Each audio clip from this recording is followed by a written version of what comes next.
दोस्तों नमस्कार, मैं राजीव सचदेवा। परमाणु के अंदर हम लोगों ने काम दोबारा शुरू किया और मेरे को लगता है जिस तरीके से कालका पिंजौर के लोग और ऑलमोस्ट पिंजौर के परमाणु के लोग भी मेरे को बहुत साथ देते हैं मेरा। हमने आरटीआई से एक चीज को निकाला कि कुल कितना टैक्स, ये आरटीआई कालका के ऊपर भी लगाई गई थी और परमाणु पे भी लगाई। जब ये आरटीआई कालका में और परमाणु पे दोनों पे लगाई गई तो कालका परिषद के लोगों ने मुझे नहीं जवाब दिया आज तक कि कितना टैक्स बकाया, लेकिन परमाणु के लोगों ने मेरे को टैक्स दिया। ईओ साहब ने जब टैक्स दिया मेरे को, तो ये टोटल टैक्स बता रहा हूं मैं, जो परमाणु के लोगों ने देना है उसमें इंडस्ट्रीज भी हैं, छोटे लोग, छोटे घर के लोग भी हैं, सभी व्यक्ति हैं। वो करोड़ है, 10,86,21,547 रुपए का टैक्स है। एक एक वार्ड का बताऊंगा मैं आपको, कितने वार्ड के अंदर कहां कितना किसका बकाया है। आज मैं वार्ड नंबर 4 में खड़ा हूं, सेक्टर 2 काउंट होता है, इसके अंदर सबसे ज्यादा टैक्स लगभग 3,91,96,000 रुपए टैक्स बकाया है। मेरे लोगों से निवेदन है, लोग बोले तो कालका परिषद के अंदर, परमाणु परिषद में रहने वाले प्रत्येक व्यक्ति से, चाहे वो इंडस्ट्रिस्ट क्यों ना हो, बड़ी बड़ी फैक्ट्रियों के मालिक हैं आप, और इस वार्ड के अंदर जब मैं आपको जहां खड़ा हूं 3,51,96,000, लगभग 3,52,00,000 रुपया टैक्स जमा है। सरकारों से सुविधाएं मांगते हैं आप कि हमारी सड़क पक्की नहीं है, हमारा ये पक्का नहीं है, हमारा वो पक्का नहीं। तनेजा सर, आपसे भी एक बार रिक्वेस्ट कर लूं, आप भी इंडस्ट्री के लोगों को बोलें कि सरकार का टैक्स दीजिए, क्योंकि आपको भी सड़क चाहिए, आपको भी बेसिक सुविधाएं चाहिए। सारी सुविधा जब भी आपको मिलेगी जब आप ये पैसा सरकार को दिलवाएंगे। इंडस्ट्री का पैसा आपको दिलवाना चाहिए। और बेसिक जिम्मेदारी तो जहां तक मुझे ये लगता है प्रत्येक वार्ड के एमसी की बनती है कि मेरे वार्ड के अंदर इतने लाख, इतने करोड़ रुपया टैक्स बकाया है, साहब टैक्स सरकार को दो। आप टैक्स दोगे, सरकार आपको पैसा सुविधा मुहैया कराएगी।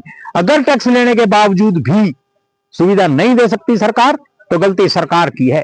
ईओ साहब से बात हुई पूरी, जब आरटीआई से सारा रिकॉर्ड खंगाला गया, ईओ साहब से बात हुई। आज सुबह भी उन्होंने मेरे को कहा कि मैंने करीब 500 नोटिस लोगों को सर्व कर दिए हैं। 500 नोटिस, 600 नोटिस मेरे पास तैयार पड़े, वो लोग मैं उनको दूंगा और उनसे निवेदन भी करूंगा कि मेरा टैक्स इन द सेंस परमाणु परिषद का टैक्स परमाणु परिषद को जमा कराएं। कुछ लोगों ने टैक्स देना शुरू किया। जब आपने 400-500 लोगों को दिए नोटिस, तो शायद कुछ लोग आ रहे हैं उनके पास, और ये बहुत अच्छी पहल है।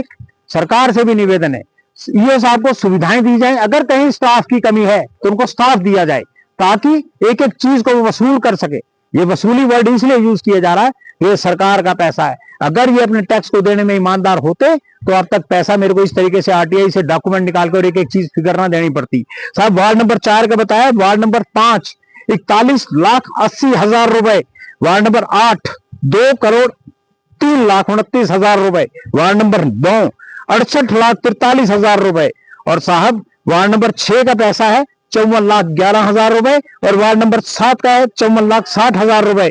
साहब एक एक पैसा आपका है। और वार्ड नंबर 1 55,78,000 रुपए, वार्ड नंबर 2,02,07,00,000 रुपए, और वार्ड नंबर 3 पे 28 से 29 लाख रुपए।